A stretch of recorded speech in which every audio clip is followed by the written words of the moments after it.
కులగణనతో దేశానికి, దేశ ప్రజలకు, రాజకీయ పార్టీలకు వనుగూరే ప్రయోజనాలేంటో కానీ ఇప్పుడు దేశవ్యాప్తంగా కులగణనపై చర్చ జరుగుతుంది.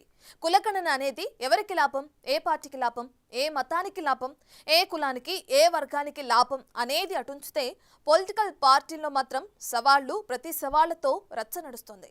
అసలు దానిపై కాంగ్రెస్, బీజేపీల మధ్య ఎందుకంత మాటల యుద్ధం నడుస్తుంది? తెలంగాణలో రేవంత్ రెడ్డి ప్రభుత్వం ప్రతిష్టాత్మకంగా చేపట్టిన ఆ కార్యక్రమం దేశం మొత్తానికి మోడల్ అవుతుందా? కులగణన అంశంపై కాంగ్రెస్, బీజేపీల మధ్య తీవ్రస్థాయిలో మాటల యుద్ధం నడుస్తుంది. కులగణన చేసి చూపించిన తెలంగాణ సర్కార్ మోడల్ని కేంద్రంలో బీజేపీ అనుసరిస్తుందని రాష్ట్ర బీజేపీ నేతలు కూడా రేవంత్ సర్కార్ చేసిన కులగణన నివేదికని అధిష్టానానికి పంపించారని, ఆ నివేదిక ప్రకారమే కేంద్ర బీజేపీ ప్రభుత్వం కులగణన అంశాన్ని తెరమీదికి తెచ్చిందని కాంగ్రెస్ నేతలు వాదిస్తున్నారు. అయితే రాష్ట్రంలో కాంగ్రెస్ ప్రభుత్వం చేసింది కులగణన కాదు, కేవలం కుల సర్వే మాత్రమే చేసిందని రాష్ట్ర బీజేపీ నాయకులు చెప్పుకొస్తున్నారు. కులగణన ఇష్యూ ఇప్పుడు దేశవ్యాప్తంగా రాజకీయాన్ని హీట్ ఎక్కిస్తుంది. దేశవ్యాప్తంగా కులగణన జరగాలన్నది కాంగ్రెస్ అతిపెద్ద లక్ష్యం. అది జోడో యాత్ర సందర్భంగానే రాహుల్ గాంధీ స్పష్టం చేశారు. అధికారంలోకి వస్తే దేశవ్యాప్తంగా జనగణనతో పాటు కులగణన చేపడతామని దేశ ప్రజలకు హామీ ఇచ్చారు. ఇప్పటికే కర్ణాటకలో కులగణనను చేపట్టి కాంగ్రెస్ పార్టీ సక్సెస్ అయింది. ఇక గత ఎన్నికల్లో తెలంగాణలో ప్రజలు కాంగ్రెస్ పార్టీకి భారీ మెజార్టీతో పట్టం కట్టారు. ఇచ్చిన మాట ప్రకారం తెలంగాణలోనూ రేవంత్ సర్కార్ కులగణనను ఒక ప్రతిష్టాత్మకంగా తీసుకుని విజయవంతంగా పూర్తి చేసింది. కులగణన నివేదికను అసెంబ్లీలో ప్రవేశపెట్టి ఆమోదిస్తూ తీర్మానం చేసి దాని చట్టబద్ధత కోసం కేంద్ర ప్రభుత్వానికి పంపడం దేశ రాజకీయాల్లో చర్చనీయాంశంగా మారింది. అంతేకాదు అక్కడే అసలు ట్విస్ట్ మొదలైంది.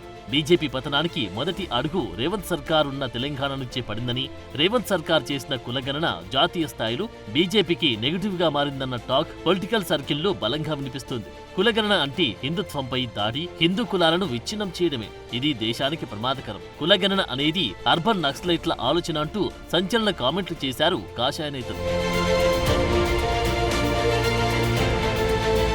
ఇప్పుడు అదే కాంగ్రెస్ ఆలోచనలను ఇంప్లిమెంట్ చేయడానికి కాషాయ పార్టీ సిద్ధమవుతుంది. కాంగ్రెస్ ఎత్తుకున్న బీసీ కులగణన ఫార్ములా తమ సామ్రాజ్యపు పునాదులను కూకటి వేలతో పెకిలిస్తుందనే భయంతోనే ఉన్న ఫలంగా కేబినెట్ సమావేశం ఏర్పాటు చేసి కులగణన తెరమీదికి తీసుకొచ్చారా అనే సందేహాలు వ్యక్తమవుతున్నాయి. తెలంగాణ సర్కార్ మోడల్ గా దేశవ్యాప్తంగా కులగణన చేయాలని నిలదీసిన రాహుల్ గాంధీని నీదే జాతి అంటూ ఆయనపై విమర్శలు చేసిన బీజేపీ ఏ జాతిని ఆదర్శంగా తీసుకుని కులగణన చేపడతామని ప్రకటించిందన్న విమర్శనాత్మక ప్రశ్నలు వెల్లువెత్తుతున్నాయి.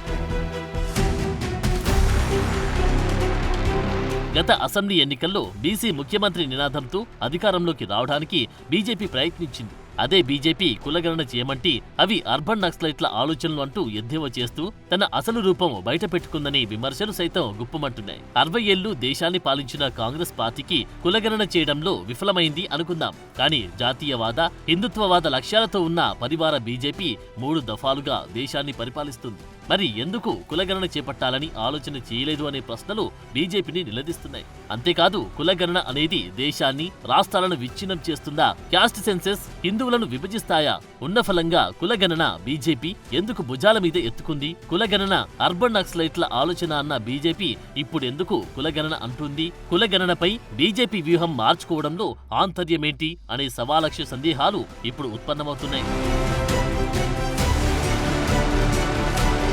కులగణన చెయ్యాలని, లెక్కలు తీయాలని అడిగితే కాంగ్రెస్ పార్టీపై, ఆ పార్టీ నేతలపై అర్బన్ నక్సలైట్ గా ముద్ర వేస్తూ అందులో రాహుల్ గాంధీ టార్గెట్ గా దేశ ప్రజల ముందు అంత బలమైన విమర్శలు చేసిన బీజేపీ ఇప్పుడు కులగణన అంటుంది.